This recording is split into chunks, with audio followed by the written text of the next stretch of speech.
Era o ano de 1205.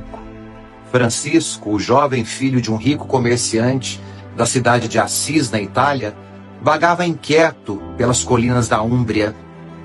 Seu coração, antes inflamado pelo desejo de batalhas e glórias terrenas, agora se consumia por uma busca mais profunda. Foi então que, ao entrar na pequena e arruinada capela de São Damião, ajoelhou-se em oração diante do crucifixo. O silêncio sagrado foi rompido por uma voz que ressoou em sua alma: Francisco, vai e reconstrói a minha igreja, que está em ruínas. O ano era 2013. E no fim de uma era, quando os sinos da Praça de São Pedro já parecem ensaiar o silêncio da despedida, é impossível não olhar para trás e revisitar a caminhada de um homem que, com um sorriso simples e gestos firmes, desarmou as muralhas do preconceito e alargou as portas da igreja. Francisco, este, o Papa do fim do mundo, chegou como um vendaval sobre as estruturas estáticas do catolicismo. Assumiu a cátedra de Pedro com um olhar que atravessava as convenções e um coração que ousava aquilo que os fariseus modernos mais temem: acolher, ao invés de excluir.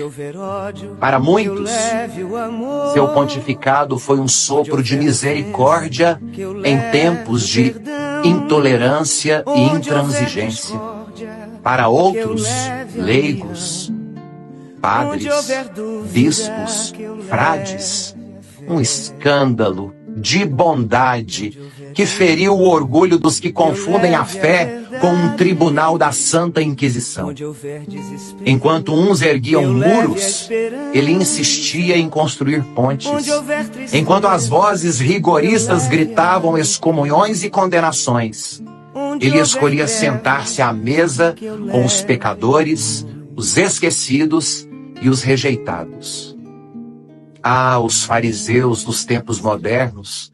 Esses torceram o nariz quando Francisco lavou os pés de presidiários, de muçulmanos, de mulheres. Eles ficaram perplexos ao ver Francisco abraçar transexuais, gays, acolher os divorciados, insistirem que a igreja fosse um hospital de campanha e não um clube de perfeitos e irretocáveis.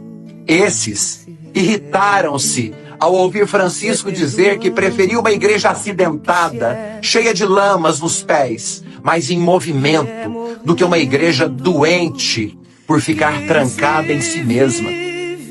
O seu jeito arbitrário de amar, sua opção por caminhar com aqueles que são os últimos, sua capacidade de ouvir antes de julgar, foram sem dúvida, Francisco, sua maior heresia diante dos puritanos dos dogmas modernos. Francisco os escandalizou ao lembrar-lhes o óbvio, que Cristo não veio pelos que estão curados, mas pelos que vivem doentes. E por isso, quando Francisco for embora, levará consigo o amor de quem se sentiu finalmente visto, olhado, e vai sepultar com ele a rejeição dos que sempre preferiram o peso da lei à leveza da graça. A despedida de nosso Francisco não será o fim da sua revolução santa, mas o início da sua lenda. Ele parte sabendo que abriu caminhos, ainda que tenha sido pisoteado por isso, ainda que tenha sido escarnecido, crucificado. E nós ficamos talvez menos fariseus, ou talvez mais humanos, certamente mais conscientes de que Deus é amor. A única ortodoxia verdadeira é a ortodoxia que abraça antes de querer apontar os dedos. Obrigado, Francisco do século XXI, e que a história lhe faça justiça ao Papa que ousou amar, escolheu respeitar e aceitar o outro sem medo. É morrendo que se vive para a vida eterna.